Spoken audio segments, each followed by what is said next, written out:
Concept. अगला है हमारा she had barely finished writing her essay then the power went out leaving her work unsaved and her progress lost. देखिए इस पे आप स्टार मार्क कीजिए। ये एक कॉन्सेप्ट है अपने आप में, ये देख रहे हैं आप, बेयरली। पहले मैं आपको ये कॉन्सेप्ट समझाता हूँ, है ना, उसके बाद हम इस क्वेश्चन पे स्विच करेंगे। देखिए कॉन्सेप्ट है हमारा barely, hardly, scarcely, no sooner. Basically ये होते क्या है, मैंने बहुत इजी लैंग्वेज में आपको समझाया, यहाँ पे लिखा है। इनका अर्थ होता है मुश्किल से या जैसे ही। और ये क्यों यूज किए जाते हैं? जब एक घटना के बाद दूसरी घटना होती है तब यह स्ट्रक्चर हमारा प्रयोग होता है ना। अब इस स्ट्रक्चर का हमारा फॉर्म कैसे होता है ये मैंने नीचे लिख रखा है। हार्डली आ जाए या स्कार्सली आ जाए या बेडली आ जाए, उसके बाद हेड आएगी, सब्जेक्ट आएगा, वर्ब की थर्ड फॉर्म आएगी और वेन आएगा हमारा, और हमारी पास्ट इंडेफिनिट में आएगा वेन के बाद, है ना। और उसके बाद नो सूनर अगर हमारे स्टार्टिंग में आ जाए, no sooner had subject V3, तो नो सूनर के साथ हमारा क्या आता है, देन आता है। इसको एग्जाम्पल से समझाते हैं, आप ऐसे समझ में नहीं आएगा। देखिए पहला एग्जाम्पल है, hardly had I reach the station when the train left. जैसे ही मैं मतलब स्टेशन पहुंचा ट्रेन छूट गई।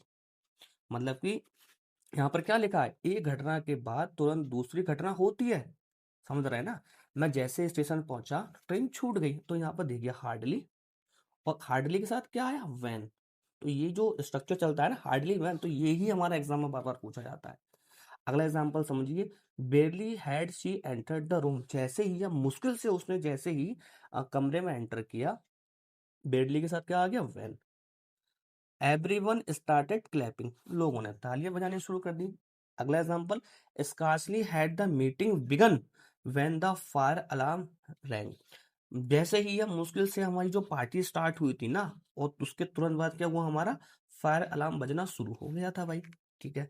चौथा है हमारा, no sooner had he finish dinner. बहुत मुश्किल से कह सकते हैं, मुश्किल से जैसे ही उसने अपना डिनर खत्म किया, देन द गेस्ट अराइव, तुरंत जो हमारे गेस्ट आ गए थे। तो इसमें मेन चीज सीखने की बात यह है कि हार्डली के साथ ना हमारा वैन आता है, और बेरली के साथ हमारा क्या आ रहा है, वैन आ रहा है। स्कार्सली के साथ हमारा क्या आ रहा है, वैन आ रहा है।